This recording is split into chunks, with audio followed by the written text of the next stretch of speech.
I'm with Alan in his commendations for Carolina today and her thought of the day on dreams. I gave a speech in front of a Toastmasters club, professionally speaking, in Vancouver in July last year. We just talked about a dream of mine, to hike the Pacific Crest Trail. I said, I don't have to do the whole thing all at one go.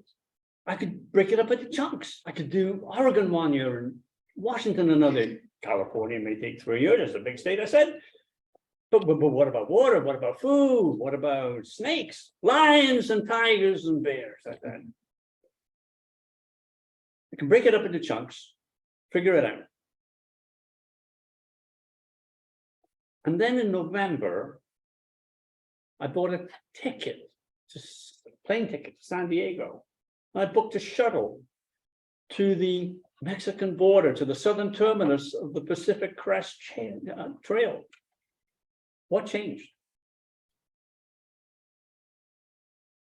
What changed is I fell in love. I fell in love with the footpath.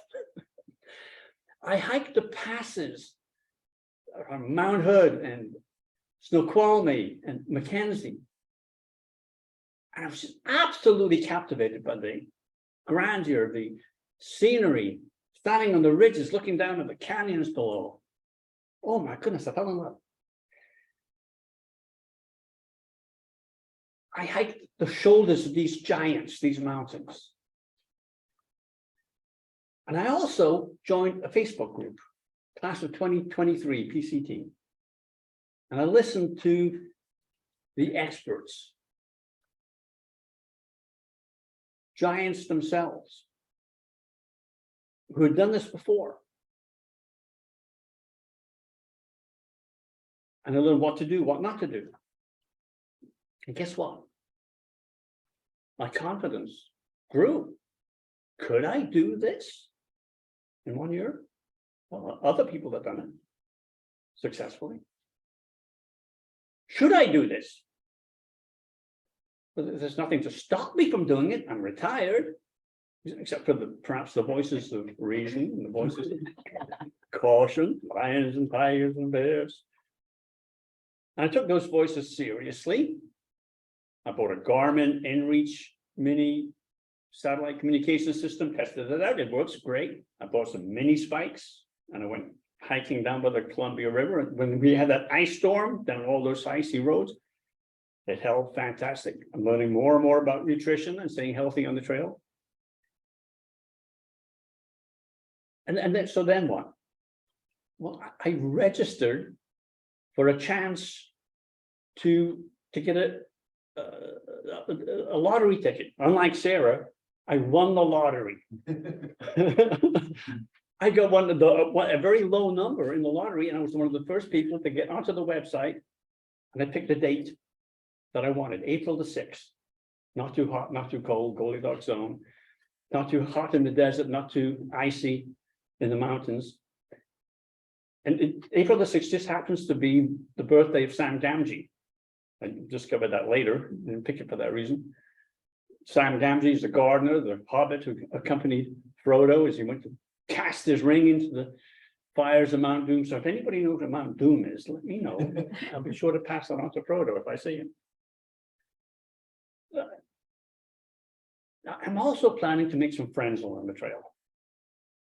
Now, unlike Sam and Frodo, it's not going to be a lonely adventure all by myself. I'm hoping to make friends. And I have circles of friends.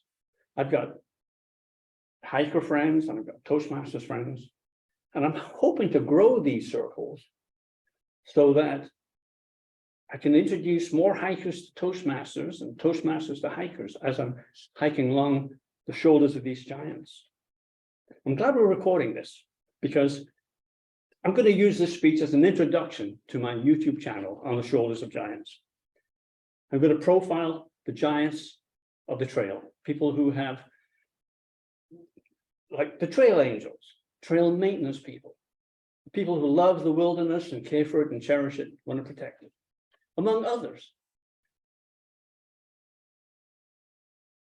Now, let me switch the focus back to Toastmasters for a second. I'm giving this speech because it is supposed to talk about my communication style.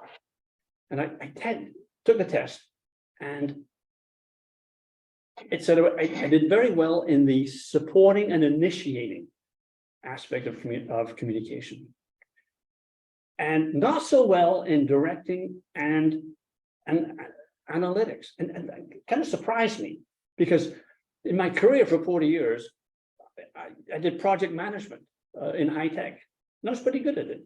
What changed? You know what changed?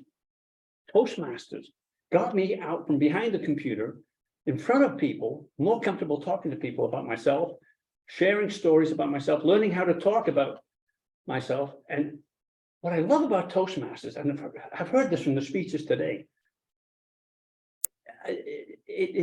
people blossom as a result of it. I have a sense that I want to share that with more people. And I'd like to do that as I'm hiking, and share the story with hikers who have stories to tell of their own. And perhaps they don't quite know how to do it.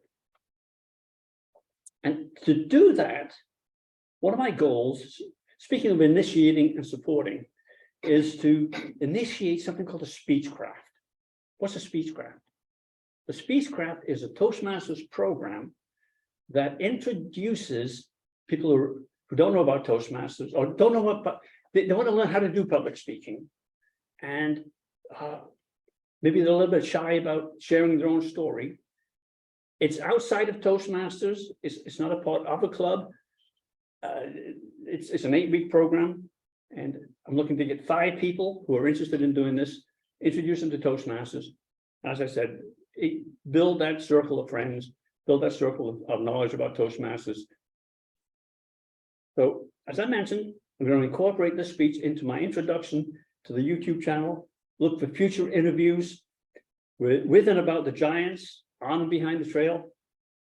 If you're feeling the burn as you hike over the shoulders of the giants, or if you're a little bit tongue-tied and you want to learn how to communicate better,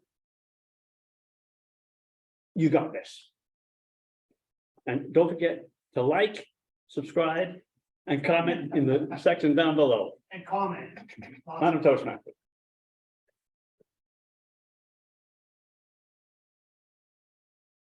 Thank you, Bob. I'm looking forward to liking and following your stories on YouTube. That concludes our prepared speakers this afternoon. Please, everyone, take a moment to vote for who you felt best met their objectives. And also, please write little notes and comments to our speakers. For Alan, who is online this morning, feel free to email him after the meeting.